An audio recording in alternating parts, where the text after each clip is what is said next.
Let me hide this pop-up because it's a bit annoying. So, hello and good evening from Greece. My name is Aristeidis and I live in the second biggest island of Greece, which is Evia. And I'm really happy today because I would speak about how Angular manages to rock in the front end, in the stage of front-end web development. So just a disclaimer, this talk is not a comparison of JavaScript frameworks or if the Angular framework is the best JavaScript framework of all, but I will try to help you understand if the Angular framework is the best fit for your web development needs. So Maggie already said some things about me. I would like also to add that I work as a senior Angular Tech Instructor at Code.Hub, where we train other developers and professionals to the Angular framework, and we teach them their basics and how to use them in their everyday development life. I'm also an author of 2 successful books. The first is called Learning Angular 3rd edition, and it is destined for beginners to the Angular framework. It teaches you the basics of how to get started with Angular. And at the end of the book, there is an additional chapter that you learn to apply all the knowledge that you have acquired in all the previous chapters. And the second book, it's called Angular Projects 2nd edition, and it is destined for developers that are already beginners to the Angular framework and they want to dive deeper into this framework. For example, each chapter is a different project, how to use the Angular framework with a different technology. For example, there is a chapter that learns you how to use Angular with NX and monorepos. There is another chapter that learns you how to use Angular with Electron to create desktop applications.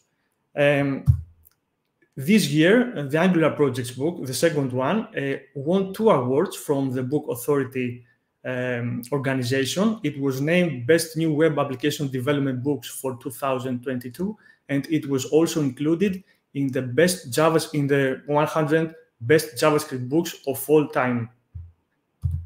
If you want to connect with me via social networks, you can check out my Google developer profile at the address g.dev/Aristeidis.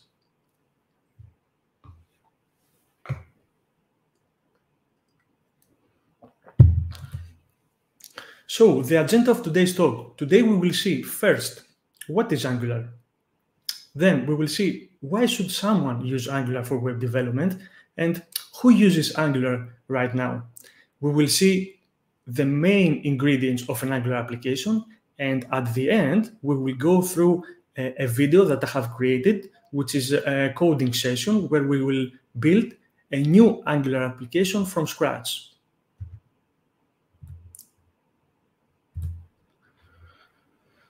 So, what is Angular? We usually say that Angular is a JavaScript framework, but it is more than that. It is a development platform that was built with TypeScript, and it allows us to create scalable web applications that we write also in TypeScript. All we need to know for writing Angular applications is have a basic knowledge of the TypeScript language.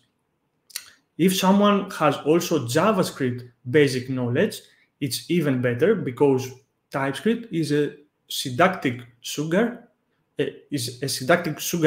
superset of JavaScript. So everything that applies to TypeScript also applies in JavaScript. If you want to get some resources about the Angular framework, I would recommend you to go and check out the official Angular documentation at angular.io. If you happen to be a Greek developer, you can check out the Greek translation of the official Angular documentation at angular-gr.web.app. This is a new initiative that I have started together with the open source community of Angular Greek developers. And we also managed to create a basic translation of the most basic things of the framework. This is a constant effort. So if you want, you can check out the website and the GitHub repository. if you want to help also. Let's talk about a bit of history of Angular. Angular was created by Google. There was a team internally in Google, which was called, of course, Angular team. And on 2012, they released the first version of Angular, which was then called AngularJS. And AngularJS applications were built with JavaScript, not TypeScript. And also the AngularJS framework was also built with JavaScript. On 2016, the Angular team decided to rebrand the AngularJS framework. So they teamed up with the TypeScript team at Microsoft, and they brought the TypeScript language inside this new framework, the Angular framework. So the next release, 2.0, was released with a new name, which was called Angular. And also, Angular had also a different logo than the AngularJS. So it is very important to learn and differentiate these differences to know for which framework we're talking about. Right now, the AngularJS framework has reached the end of life and is not supported currently from the Angular team.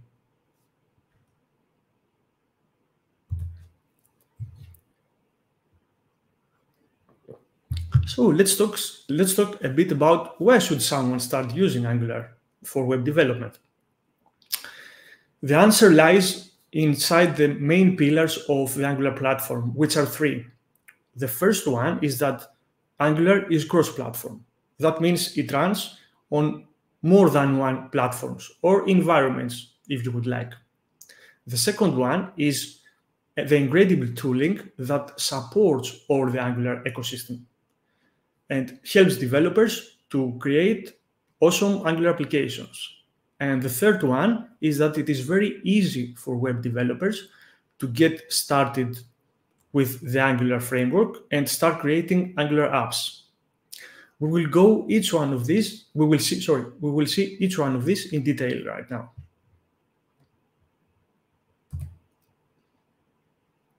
So, when we say cross-platform, we mean that it can run on multiple platforms or environments. So we have four environments: the web, the server, the desktop, and the mobile. Angular can run natively only on the web platform because it is a JavaScript framework and browsers can understand only JavaScript. But it is the community that enables the Angular framework to run on all the remaining three platforms. The community has created some amazing integrations.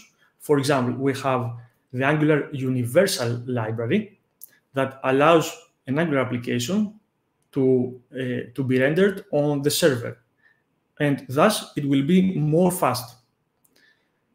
The Angular Service Worker Library enables us to run an Angular application as a progressive web application that can be configurable and installable on the desktop machine of the user.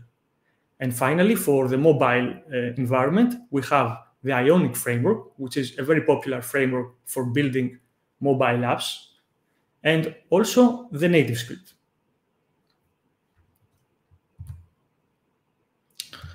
The second main pillar of the Angular framework is that it is very simple to start writing Angular apps. Why? Because when you install the Angular framework, you also get a very rich collection of first-party libraries that are supported by the Angular team.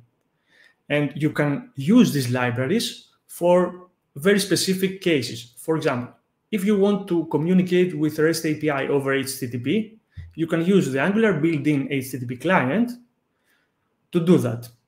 If you want to create some HTML forms to collect input and data from your users, you can use the Angular Forms library.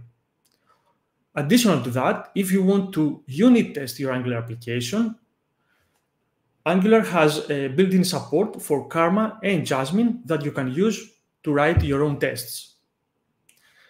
Of course, these libraries are not used by default. They are installed inside your Angular project when you start a new Angular project, but they are only used if you import them into your own project.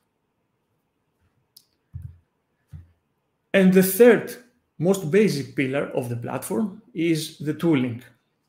Currently, the Angular team has built two very important tools to help us develop our Angular applications. The first one is Angular CLI, which is a command line interface for working with Angular projects. Right now, it is a de facto solution for working with an Angular application. For example, you can use Angular CLI to create and scaffold your Angular project, to build it, to test it, to deploy it to a hosting provider, and even to update it to the latest version of the framework. The executable of the Angular CLI when you install it is called ng. So if you want to invoke a command of the Angular CLI, you can type ng and the name of the command. If you want to learn what commands are supported, you can check out the official Angular documentation that I showed you before. One of the most basic commands of the Angular CLI is the update command, and we invoke it using ngupdate, the ngupdate command in the command line. Why is the most important? Because we can use it to update an Angular project from one version to the other. So it helps us to stay always up to date to the latest version of Angular. So when you use it, you get all the latest features, all the bug fixes, and maybe all the future improvements that the Angular team has put in the framework. When you update your application using the ngupdate command, you can also consult the Angular upgrade guide, which you can find at update.angular.io. This guide contains tips and steps that can guide you through the update process.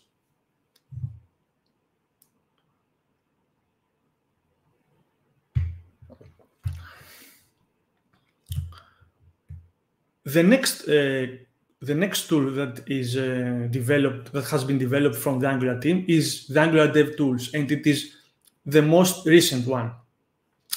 The Angular Dev Tools is a browser extension, and it can run currently as we speak. It can run only on Chromium browsers, for example, Google Chrome and Microsoft Edge. As far as I know, there is a beta version for Firefox only. So the Angular Dev Tools enables us to debug and profile our Angular applications from the comfort of our browser. We will see how to use it very briefly in the video later. Okay, Aristeidis, so who uses Angular except me? I can assure you that there are many people that use it. For example, if you go to www.madewithangular.com, you will see an extensive list of many popular companies that use Angular for their websites and their web applications. Additional to that, and based on statistics from the Angular team, there are more than 2,500 projects inside Google that use the Angular framework, like Google Cloud, this type of projects. And there are also 1.5 million, more than 1.5 million developers in the world that use Angular right now. But the most important metric in these numbers is the 2,500 projects in Google. Why? Because when a new version of the Angular framework is released, it first tested inside those 2,500 projects inside Google. So if they find a bug or a problem, the new version will not be released in the public. If everything goes well, they will release it publicly to us, the developers, so that we can start using it. The latest version of the Angular framework is version 14. Now let's go and see the basic parts of an Angular application.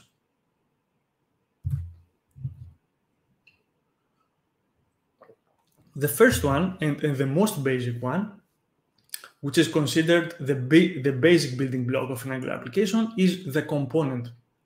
The component actually controls a part of our web page, which is called the view, or all our page, because one web page maybe is one component by itself. The components contain the presentational logic of our application. So we use components only for presentational logic, and they are organized into a tree hierarchical representation where one component can have many child components. A component also has a public API that allows it to communicate not only with its children, but also with its parent. So the communication is bidirectional. Let's see how a component in Angular looks like. Everything in Angular is typically a class, a TypeScript class. Okay, so this component, a component is actually a TypeScript class. A typical Angular application has at least one main component, which is called app component by convention. But it's not only a TypeScript class, but it contains a specific mark above the TypeScript class that helps Angular understand what this class means for the Angular framework. For example, is it a component or is it something else? So here, the app component is a TypeScript class, but above that, we call a method which is called addComponent. This is called a decorator. So a decorator actually decorates a TypeScript class. Decorators usually pass a specific set of options as parameters in their method. For components, we have three properties at minimum. The selector, which identifies the component on an HTML template. It's like the HTML, the tag of an HTML element, like a button or a div. Then we have the template URL property, which points to an external HTML file that contains the HTML content, the actual HTML content of the component. And finally, we have the style URLs, which is a list of external CSS files that contain the CSS styles which are scoped only to this specific component. The second most basic part of an Angular application is a module. We usually use modules to group components with similar functionality. So they are actually containers for components. They represent usually the features of our application. And these features may be specific to an application domain or the workflow that the user does.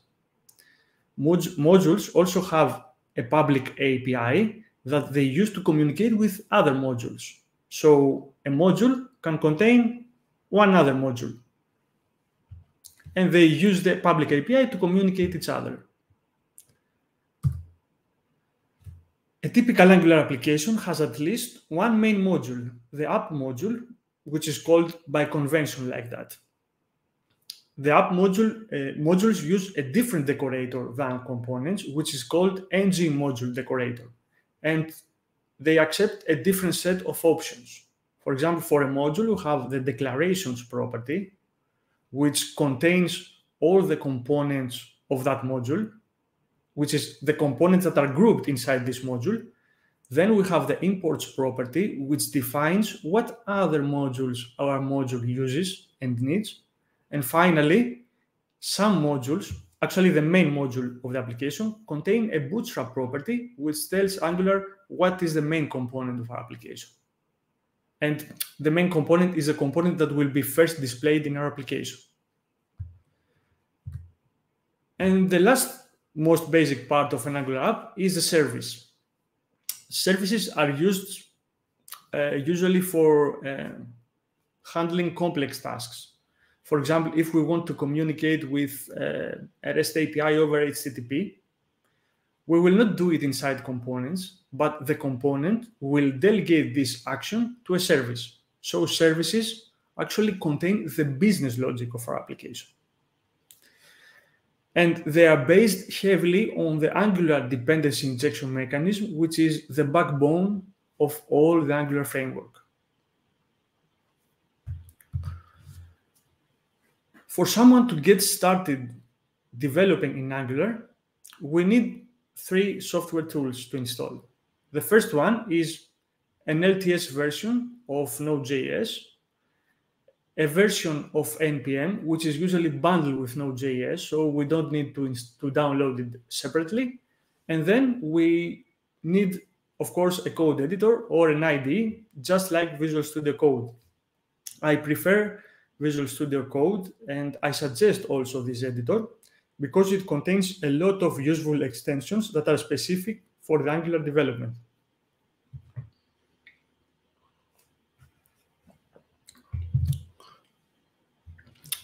All right. So now we will see a video that I have created, which is actually a coding session where we will create an application in 3 parts. In the first part, we will use the Angular CLI to create the structure of our application. In the next part, the second one, we will see how to create a component by ourselves to do a specific task. We will actually create a component that contains 2 buttons and increments and decrements a number. And in the third step, we will see how to style this Angular application, very basically, using the Angular Material Library. Just to tell you that during the video, I will pause it in specific moments so that I can explain more about the code. So let's get started. First, we use Angular CLI with the ng-new command to create a new Angular application from scratch. Oops, sorry.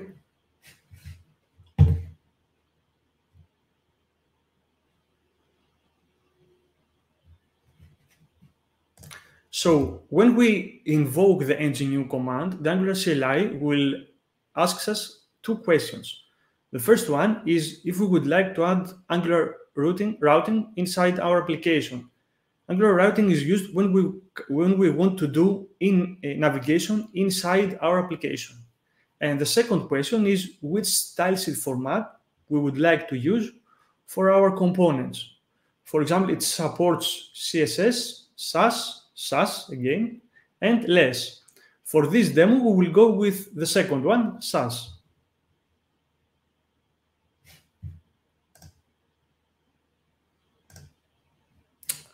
Uh-oh, sorry about that.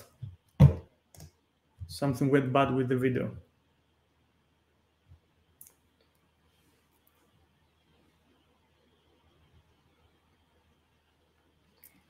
So after we answer all these questions, the Angular CLI will start scaffolding our Angular application.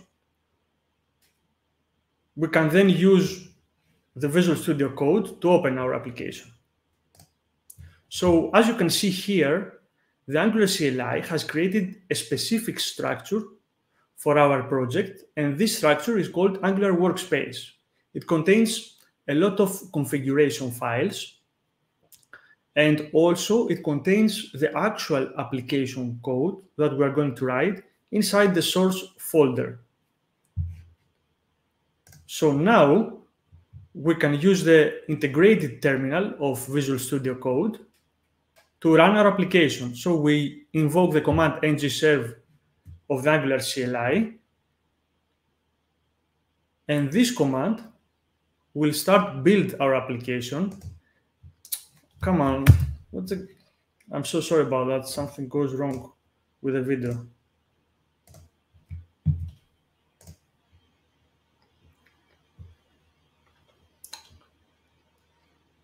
So the Angular CLI will build our application. It will compile it. And it will start an internal development server, which is called Angular Development Server, and will also serve our files from the Angular Workspace. So here you can see that the Angular CLI has created a skeleton application, which is just the basic component with some ready-made styles and components.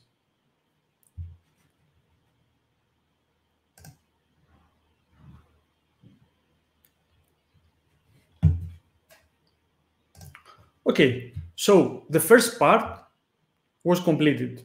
We created our Angular application. We used Angular CLI to scaffold it. And also, as you can see from my terminal, as I told you before, when you run the ng-serve command, it actually builds the application, converts the TypeScript code into JavaScript because browsers don't understand TypeScript natively, but only JavaScript.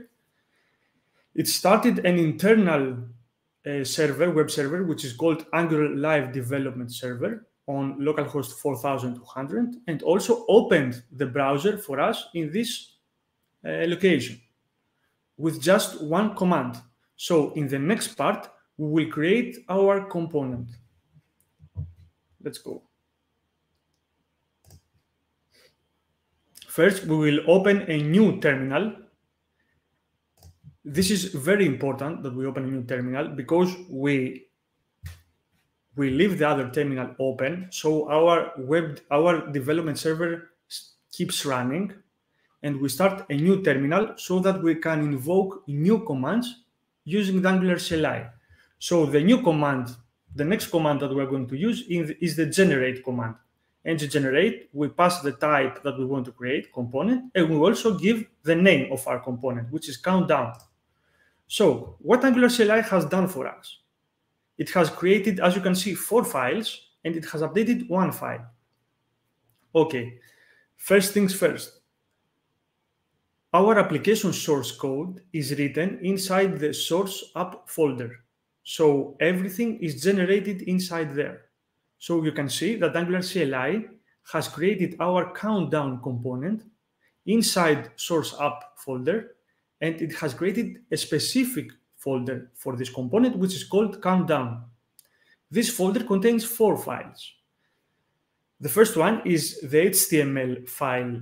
That's the HTML content of our component.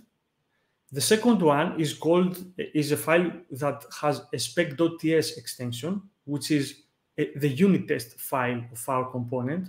Angular CLI by default, when you generate a component, it also generates a unit test file so that it will make sure that you will write your unit test by default. Then it creates a .ts file, which is the TypeScript class of our component, and finally the Sass file, which contains the styles of our component. You can see that there is a pattern in the naming of these files. Angular CLI uses a specific convention when creating components, modules, or services. For components specifically, they use the pattern, the name of the component, dot the word component, so that it knows that this is a component.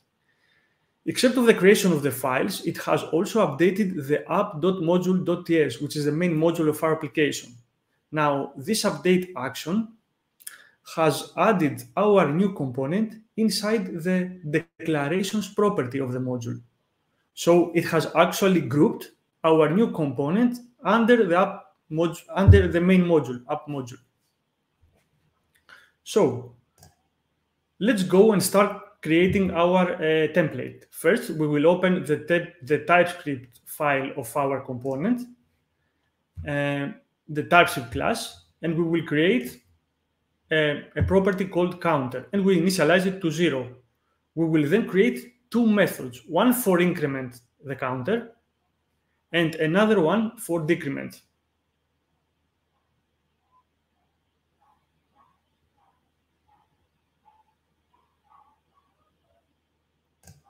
You can see also here that by default, our TypeScript class also contains an empty ng-on-init method.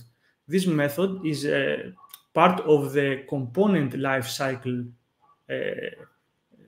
events of the component. Sorry, it is part of the component lifecycle hooks. It is implemented from an interface which is called onInit, as you can see from the phrase implements onInit. This ng-on-init is called when our component is initialized. So whatever initialization logic we want to add in our components, we will put it only inside ng-on-init and not inside the constructor. For this demo, we will not use the ng-on-init methods. So after we have created our methods, it's time to wire them up with the template of the type of the component.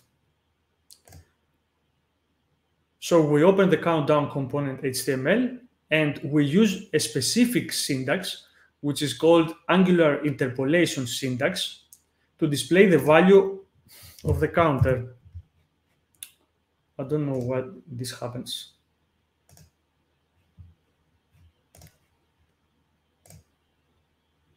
Hold on. Okay. So we use, as I said, the Angular interpolation syntax, which is the curly braces that you can see. And so the Angular interpolation syntax actually prints the contents of the counter property inside the HTML, whatever the value is. It actually converts it to a text. And then we will start creating, we will create two buttons, one for increment and another for decrement. For these buttons, we will use the click method to call each of the methods that we have created in our TypeScript class. For this, to accomplish that, we use a syntax which is called event binding in Angular, and it is this syntax with the two parentheses that you see. So we put the event that we want to listen inside the parentheses. And on the right-hand side of our expression, we say that when the button is clicked, we want to call a method. So for the first button will be the increment method.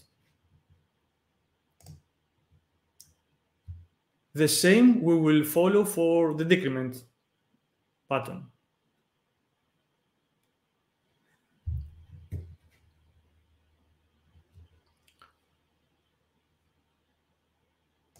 So after we have created we have modified our TypeScript class, we have connected with our template, it's now time to tell Angular that we want to display our countdown component when our application starts, and not the skeleton component that Angular CLI has created for us. So we go to the app.component.html file, and we define the selector of our component. And finally, if we go back to our browser, we will see that our new component has already been displayed on the screen. Why? Because if you remember, we have left the first terminal open, so the Angular development server runs continuously. When I clicked save to save my changes, the development server rebuild my application, recompile it, refresh the browser, and that's why I can see the new component on the screen. You can see that it is fully functional, and if I press F12 in the developer tools of my browser and go to the Angular tab, you will see the Angular Dev Tools. From here, I can change the property of my countdown component and will be displayed on the screen instantly, or I can use the profiler and run my application and start profiling it to see how it performs in specific use case as I use it. So you can see from this graph that there are some information that are displayed. So we have already completed phase 2.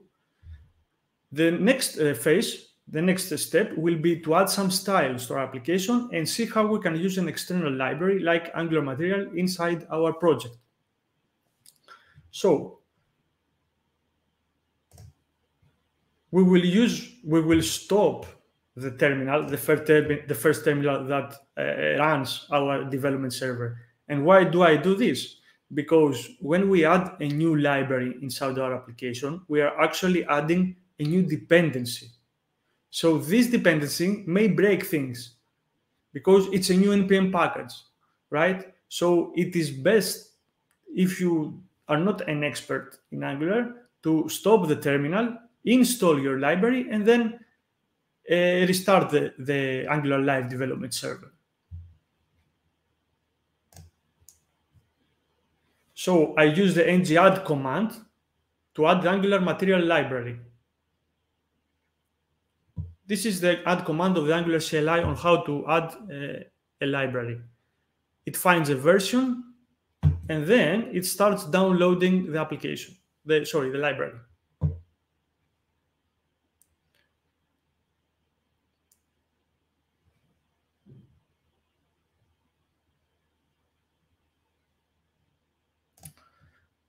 Like the Angular CLI that did to us some questions when we scaffolded a new Angular workspace from scratch.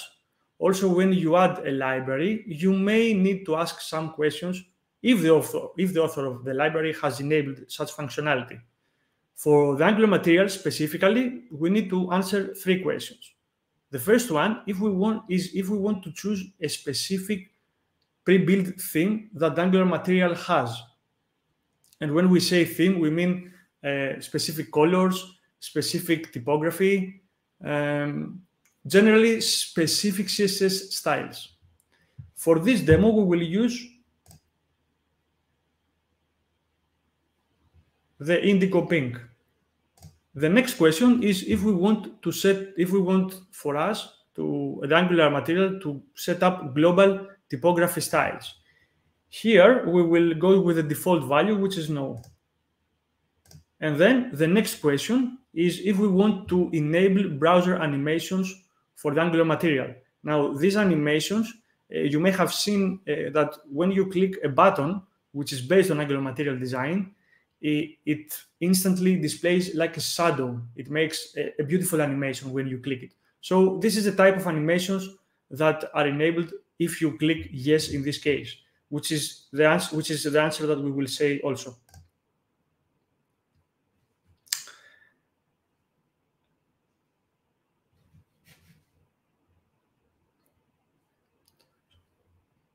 So after we answered all the questions, the Angular material library configured our Angular workspace so that we are ready to start using Angular material. If you see, it has made several updates in some files, which are only concerned with configuration of the Angular material. If we didn't have the Angular CLI for that, we will need to do all these modifications by our hand manually. So it is easily understand that the Angular CLI eliminates a lot of boilerplate code, a lot of boilerplate configuration for our project. So now we can start using the Angular material. First, we will open the template of our component, and we will add a specific directive, which is called mat raised button, and we will also give a color to our button. The first button will have a primary color, and the next button will have an accent color. Sorry, a warm. Now, the colors in the Angular material is that Angular material has already some palette colors that we can use, which are directly connected with the theme that I talked before.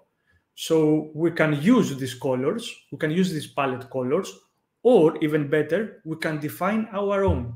So the theme that Angular material provides us, we can use it as default, or we can modify it according to our needs and create our own custom theme for Angular material.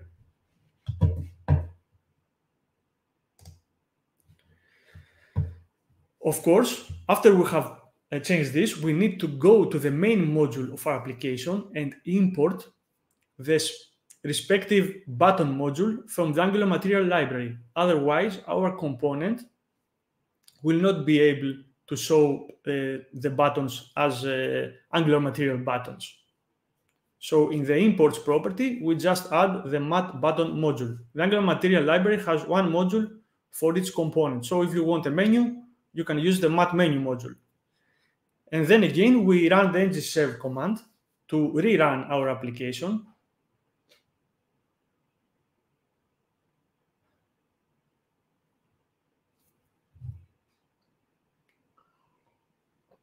And if we open our browser, we can see that the buttons have a specific style and color, and you can see also the animation when you click the button. And of course, our application is fully functional. So what we just saw with this video, we saw how easy it is to get started with a very simple Angular application. I did no configuration at all. I just wrote my code, which is what developers really love to do, right? They don't like configuration things. They just want to write awesome code.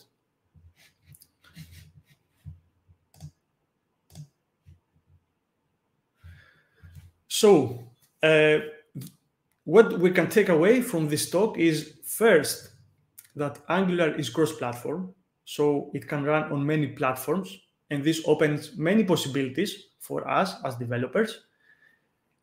We can then, we have also a very extensive and rich collection of tools that we can use with Angular CLI and Angular Dev tools, but these are not the only tools. The community has a lot more that you can use. It is very simple and easy for a web developer to start creating Angular application from scratch, as you saw from the video. And of course, we must never forget that the Angular framework is used internally by Google. And every version that is released from the team, it is very reliable because it is already used in their products. Thanks very much for attending my talk. I'm very sorry about the implications with the video, and I will be very happy to answer any questions that